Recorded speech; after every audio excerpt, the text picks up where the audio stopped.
Bom, então hoje, pessoal, a gente começa o nosso curso Construção Off-Site, do componente até a construção modular volumétrica. Meu nome é Alexandre Soares, eu sou engenheiro civil pela URGS, eu fiz mestrado também pela URGS e tenho aí uma vasta experiência em construção off-site. Pude, durante a minha vida profissional, trabalhar bastante a construção industrializada de componentes. Comecei trabalhando numa construtora e nós fazíamos obras industriais e eu via que se a gente não industrializasse a obra, a gente teria muitos problemas.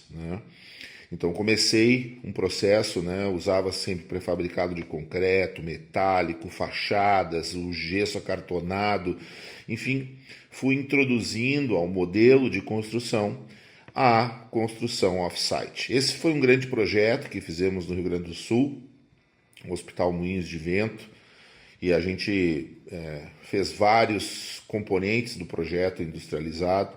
Um deles foi a fachada, de pré-fabricado de concreto, veio da Stamp de São Paulo, e nós concebemos e projetamos, em parceria com a Stamp, a construção desta fachada. Vou falar depois detalhadamente sobre esse projeto ao longo do curso. Na Medabil, que eu trabalhei muitos anos, a gente trabalhou em vários projetos metálicos pelo Brasil, pelo mundo, e alguns se destacam, trouxe dois aqui. Esse é uma torre metálica em São Paulo, do JK Iguatemi, são 24 andares, toda concebida metálica. E também aqui nós temos o W Torre Morumbi, que também é um grande projeto. Na época era o maior prédio metálico do Brasil, com 32 andares, são duas torres conectadas por 5 passarelas que foram içadas lá de baixo, e conectadas ao prédio. Também a gente pôde trabalhar em vários projetos industriais. Esse é um grande projeto, uma fábrica de medicamentos, onde nós fizemos a fábrica, com a concepção foi pilares pré-fabricados, a fachada pré-fabricada de concreto e a cobertura metálica, sistema Rolon usamos aqui. Na Cassol a gente trabalhou em vários projetos pré-fabricados, especial, trouxe aqui para vocês verem uma torre eólica, são 8 elementos que são conectados. Os elementos tinham partes pré-fabricadas que se eram conectadas na obra e içadas, depois protendidas, para dar a resistência necessária à pá eólica lá em cima. A gente teve a oportunidade de trabalhar na construção de 6 navios. Os navios são construídos de forma modular, então a gente fabrica na fábrica o subbloco, esse subbloco se transforma em um bloco, depois na edificação junto ao dique, depois ele é içado. Essa foto está mostrando o monobloco sendo içado para chegar no dique, onde ele é juntado, o navio, e boa parte dele é concluída lá. Depois o dique leva ele para o cais, e no cais a gente tem os serviços finais. E atualmente a gente está trabalhando aí na Visia, uma das maiores, se não a maior empresa de construção modular do Brasil, fazendo presídios, fazendo outros projetos, escolas, como essa aqui que vocês estão vendo na foto, de maneira modular volumétrica. Então quero passar essa experiência durante esse curso para vocês. Então hoje nós vamos falar sobre a história da construção modular off-site. Vocês vão se surpreender que a construção modular off-site começou há muito tempo já e tem experiências muito legais que a gente vai compartilhar com vocês. Então, antes de falar da história, eu vou falar o que é construção modular e o que é construção off-site ou industrializada. Então, a industrialização da construção é aplicar nela os mesmos métodos, critérios e lógicas que são usados na montagem dos produtos das indústrias, de bens de capital ou de consumo, tal como a história os consagrou como uma produção em série. Seguindo a lógica taylorista-fordista, a industrialização da construção propunha um aumento do domínio de capital sobre o processo produtivo, fracionando o trabalho e trazendo parte do esforço no canteiro de obras para um galpão industrial, empregando equipamentos, máquinas e aí off-site, né, fora do site. E esse processo, né, ele tem uma evolução objetiva de ampliar a produtividade, de melhorar o processo construtivo, de reduzir custos, desperdícios, né, transportando aquilo que é uma ideia de construção para uma fábrica onde a gente possa trabalhar de maneira industrializada. Então, esse é o conceito de construção industrializada ou off-site. Então, a gente procura tirar o máximo possível de atividades do canteiro, colocar off-site numa fábrica e lá nessa fábrica aplicar métodos de produção otimizadas. Aqui a gente falou em taylorista, fordista, porque tudo é baseado no Taylor e no Ford, mas depois, claro, veio a Toyota e fez uma evolução nesse processo como um todo. A gente vai falar bastante sobre isso durante o curso. A nossa escola é de Lean, a industrialização é muito importante para o Lean e a gente vai trazer sempre os conceitos recheados com a ideia do Lean. Então, os ingleses tiveram uma grande contribuição para a construção modular ou construção off-site.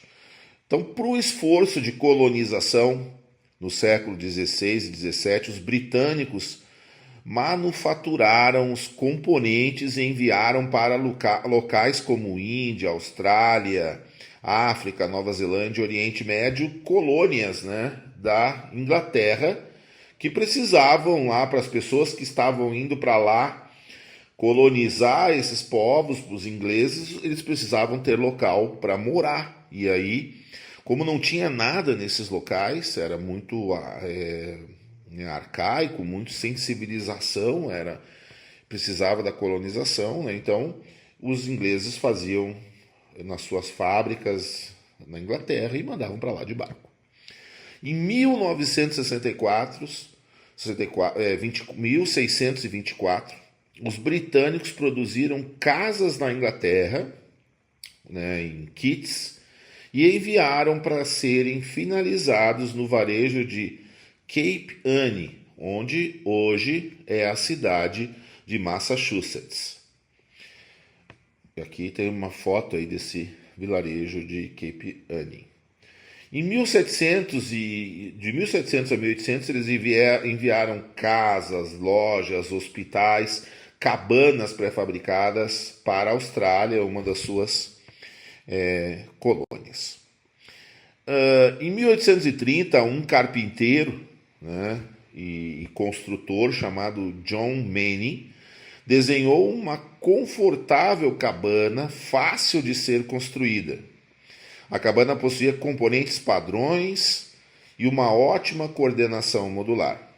Os painéis eram intercambiáveis, olha a ideia lá do Henry Ford. Antes do Henry Ford, 1830, já tinha painéis intercambiáveis como o Ford T do Henry Ford tinha. Fáceis de serem transportados por navios, e aí é um dos conceitos do off-site. Você tem que pensar como é que você vai transportar, se é por caminhão, se é por navio, se é por trem. Nos Estados Unidos tem, por exemplo, forte aí a indústria, a ferrovia, algumas coisas são transportadas por trem. Você tem que projetar olhando como é que você vai transportar. Então, conforme o interesse, né, da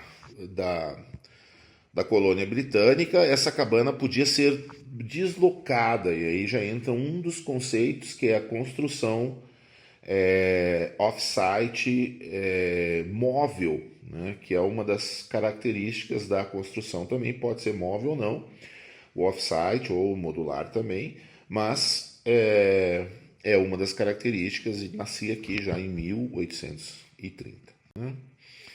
Então, depois, em 1833, Agostini Taylor inventou o sistema balloon framing e usou na construção da St. Mary Church em 1833, num vilarejo próximo a Chicago.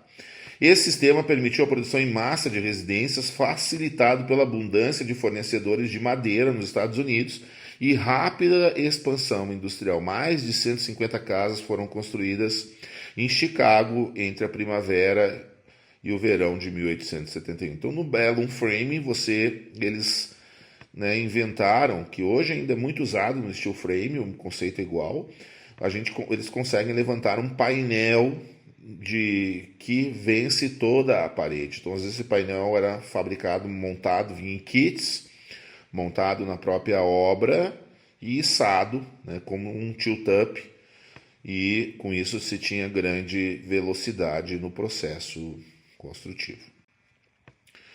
Depois a gente teve o surgimento do pré-fabricado de ferro, que era chamado Cast Iron Construction. Aqui, ó, esta ponte, ela foi de Cast Iron. Aqui não apareceu o Iron, mas na continuidade tem na foto. Então, nesse caso, colunas, vigas, janelas, treliças começaram a ser fabricadas em fundições e enviadas para serem montadas no canteiro de obras. Então você fazia em fábrica de fundição, off-site, mandava para o canteiro onde elas eram juntadas e içadas, montadas, Uma das primeiras utilizações foi a construção de pontes de ferros no Reino Unido, a Cole Brookdale Company Bridge, em 1807, foi totalmente fabricada em peças e montada no canteiro de obras. Essa ponte está até hoje lá, ela é um dos ícones aí da engenharia mundial.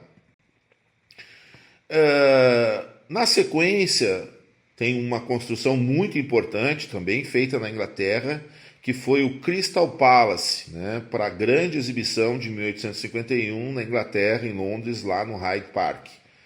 Então, ela acabou, pelo prazo, pela sua grandiosidade, trazendo a movimentação de várias empresas para atender o prazo do projeto e mostrou aos arquitetos que era possível utilizar o Cast Iron Construction para grandes projetos arquitetônicos.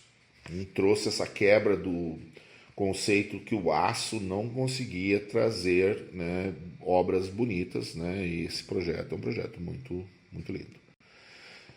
Um dos ícones aí da construção off-site é o Empire State Building, um prédio construído nos anos começou em 1929 e no início dos anos de 31, em 13 meses, ele foi construído com um prédio com equivalente a 102 andares, na torre aqui, final tem o equivalente a 102 andares, 200 mil metros quadrados de espaço para alugar, 57 mil toneladas de estrutura e um sistema de fachada industrializado, que foi, além da construção metálica, elemento off-site, foi fundamental para a construção, para atingir esse prazo. Imaginem, gente, em 1929, em 13 meses, deixar esse prédio pronto. É, assim, fantástico.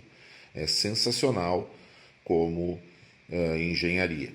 E um dos fatores é que a fachada, uma parte são as janelas de alumínio, que vinham prontas, e uns blocos muito grandes que eram pré-fabricados e colocados na fachada, permitiam que a fachada fosse seguindo junto com a construção, como vocês podem ver na foto. Isso permitia que, assim que a fachada fechasse, você já poderia ir dando acabamento aos andares. Chegando, quando estava lá em cima, você tinha estrutura metálica, você tinha fachada, e você já tinha vários andares concluídos, permitindo que essa obra incrível, que foi o maior prédio do mundo por 45 anos, quem não foi lá, vá, porque é uma aula de engenharia, foi construído em 13 meses.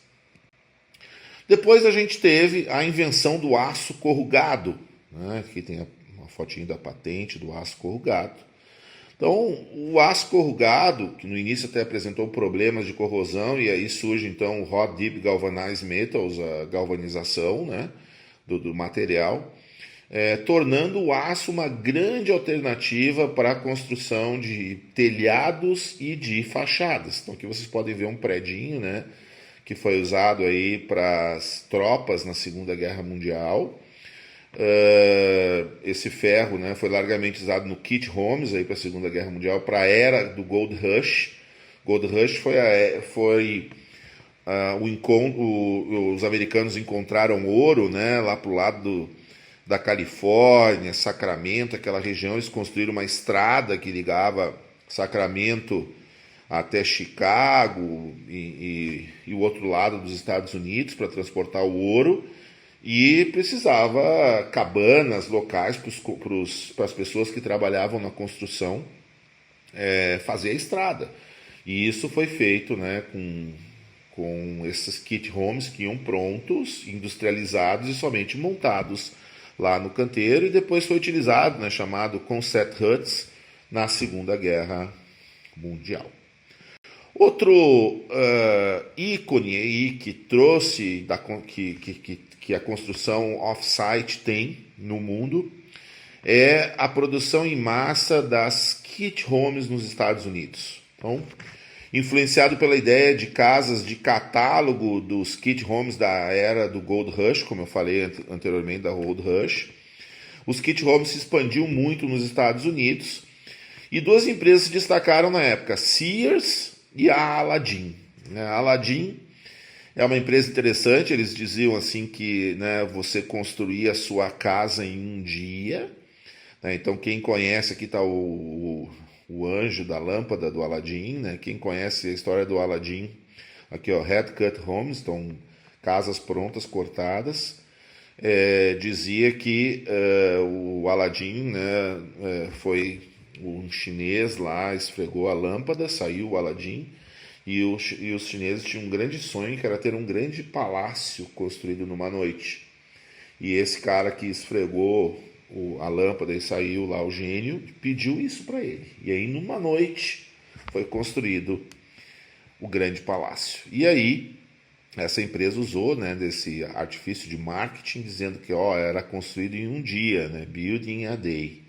Então, construído em um dia.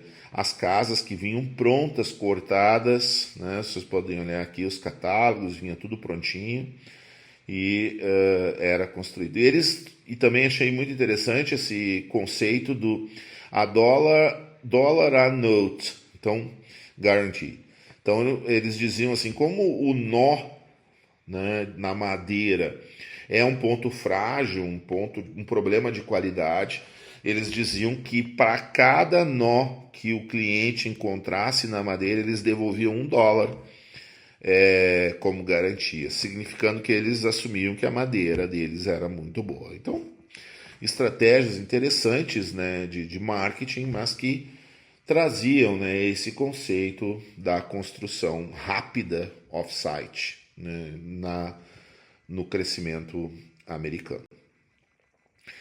Depois, né, no pós-guerra, né, houve uma necessidade de construção de muitas casas. Então, em 1946, o governo americano deu um mandato para o Veteran Emergency House Act de produzir 850 mil casas pré-fabricadas em menos de 2 anos. E aí surge a proposta do Prepackaged House, desenvolvido pelo arquiteto Conrad Waschmans. Então, eram casas que eram kits de madeiras, né, que eram prontas, e ele desenvolveu um sistema de encaixe de painéis muito interessantes. Elas eram fabricadas numa fábrica, tinha todo um layout produtivo, e enviados para serem depois montados na obra. Que essência, né, da construção off-site, já lá em 1946. Também no pós-guerra, em 1948, a empresa Lustron, né, começa a produção de casas em aço, utilizando uma fábrica, uma grande fábrica, aqui a foto da fábrica, aqui o pessoal trabalhando na fábrica com partes, né? Que produzia aviões, e aí terminou a Segunda Guerra, a fábrica estava vazia, e eles começaram a produzir automóveis, né, com os conceitos do Fordismo, e utilizaram painéis, sanduíches, né, para ter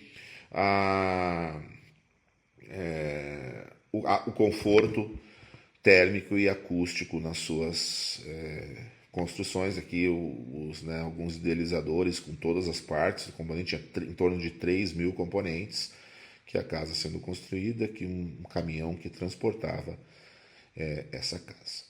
Nós vamos ver um filmezinho que vai mostrar a situação de uma dessas casas nos dias de hoje, mostrando como elas estão nos Estados Unidos.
Vejam que algumas casas, né, 70 anos depois, ainda estão em boas condições.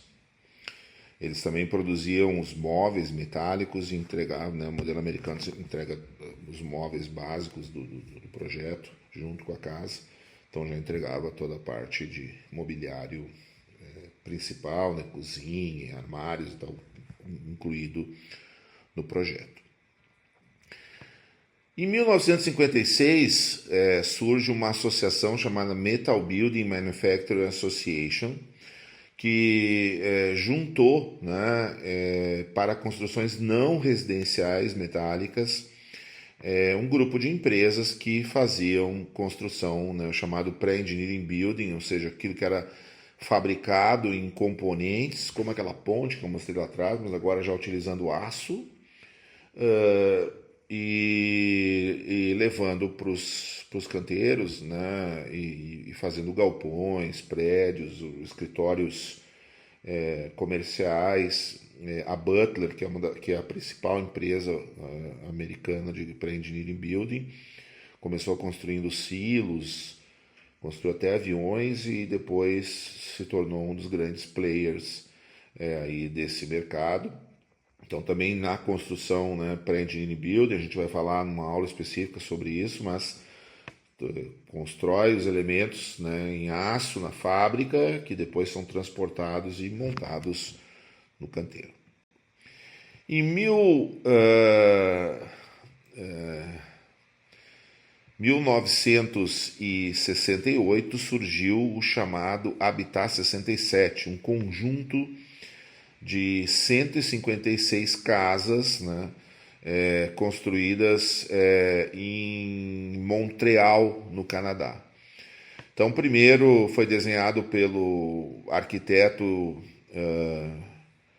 israelense-canadense, né, Moshe Safadi, originalmente como tese de doutorado em arquitetura, e depois ele acabou sendo aplicado e construído para uma feira também no Canadá.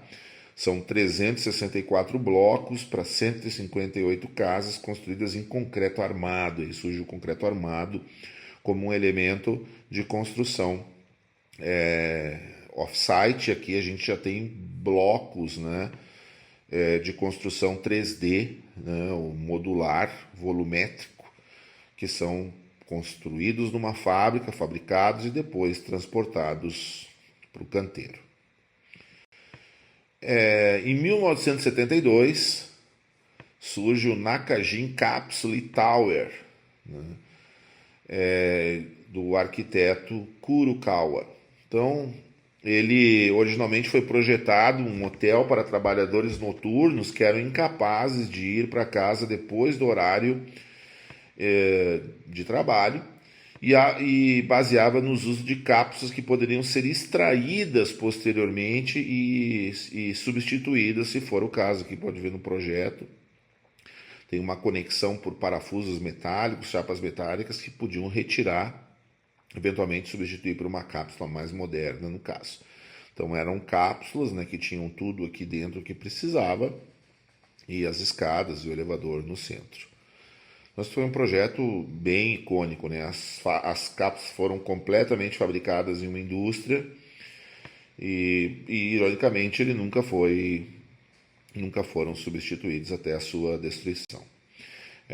Então vocês veem aqui as cápsulas sendo fabricadas com estrutura de aço, né, concreto, aqui sendo montadas, e claro, para estabilidade do módulo, né, do sistema, haviam núcleos, né, de concreto que davam estabilidade a questões, né, ventos, etc.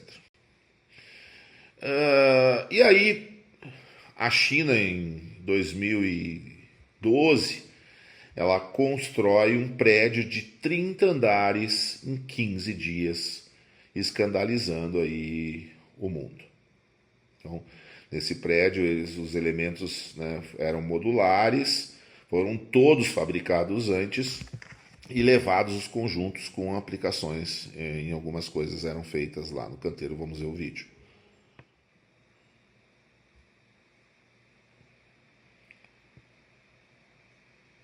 Aí a história sendo reescrita.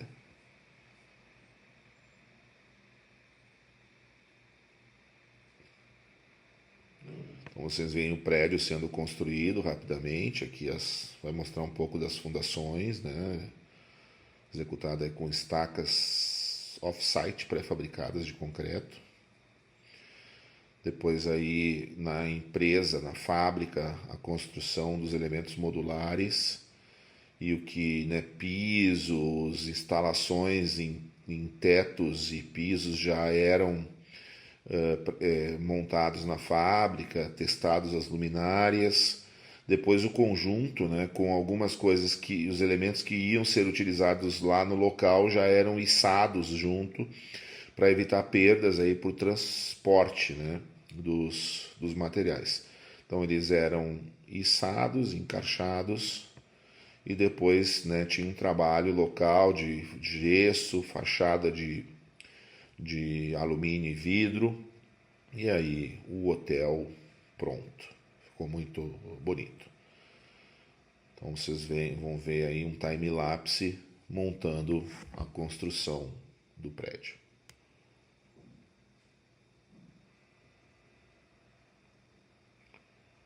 De noite. Os chineses fazem realmente coisas incríveis.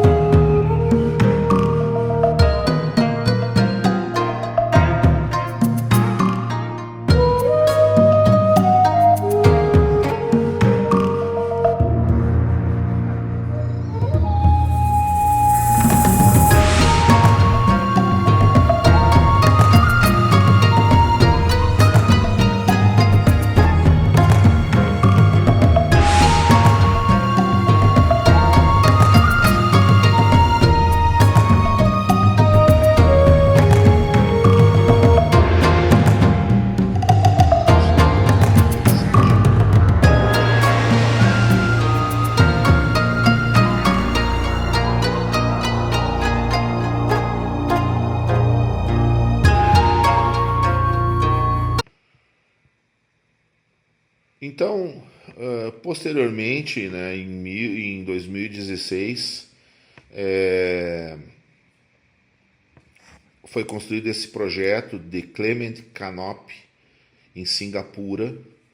Ele é composto por duas torres de 40 andares, né, e foi tudo construído com pré-fabricado, pré-finished volumetric construction, né, um módulo volumétrico mais completo possível.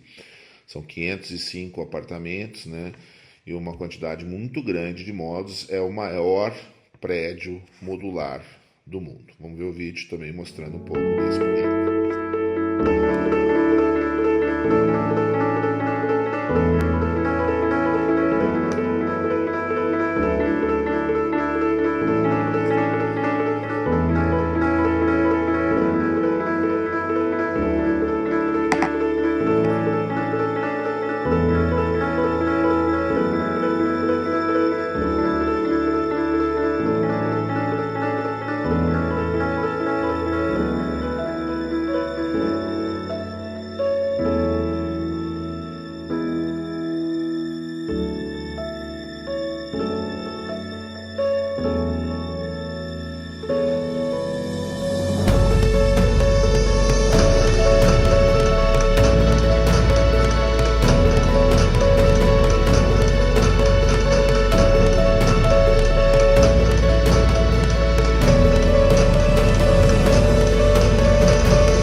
E no Brasil, né? a gente pode se perguntar o que a gente tem no Brasil. Então, no Brasil, pré-moldado, pré-fabricado, teve seu início lá por 1960 na Universidade de Brasília, né?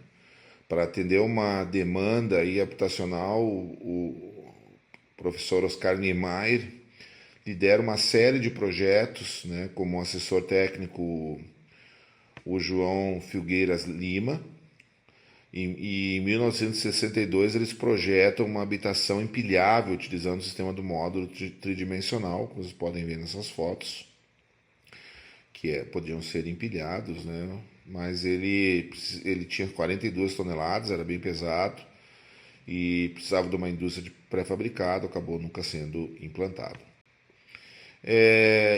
Em 1978, o arquiteto João Carlos Calduro desenvolveu para a CESP, Companhia Energética de São Paulo, uma solução modular para agências. Ela era em estrutura metálica e 7 unidades foram contratadas, mas a empresa acabou desistindo e a burocracia para o novo edital impediu o projeto, infelizmente, de ir à frente. Em 2004, a Verde Sistema Construtivo, hoje Visia, né, construiu o primeiro presídio modular do Brasil em Criciúma.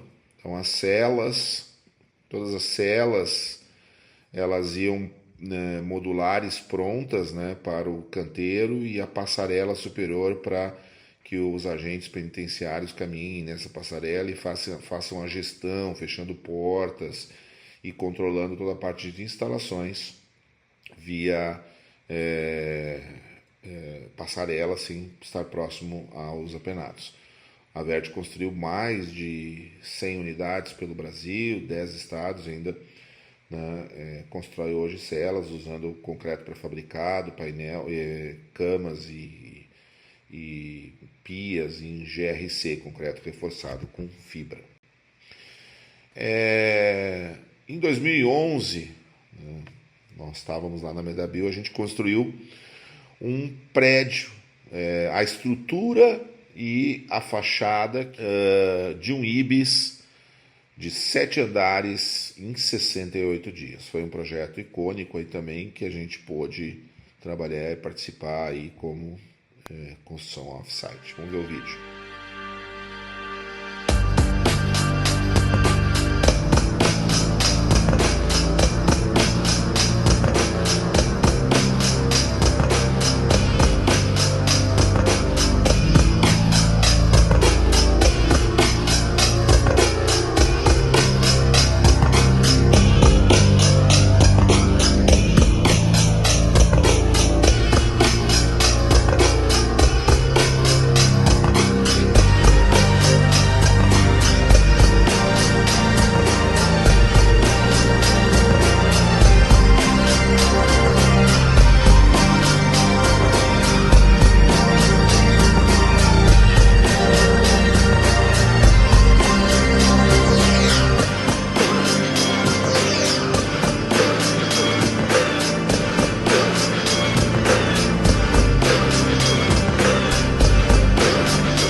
aí, recentemente, a Brasil ao Cubo, em 2011, construiu o primeiro prédio modular volumétrico 3D no Brasil, em 100 dias, em Tubarão, Santa Catarina. Vamos ver o vídeo da construção desse projeto.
E aí a gente pode se perguntar onde é que a gente tem um benchmark em matéria de construção de casas pré-fabricadas, e a gente vai parar no Japão. No Japão, que produz aí em torno de 100 mil casas, que teve um pouco de decréscimo, já chegou a produzir 148 mil casas pré-fabricadas. Hoje, em 2023, produziu 103 mil casas pré-fabricadas, em torno de 15% do market share de construção no Japão, com casas pré-fabricadas.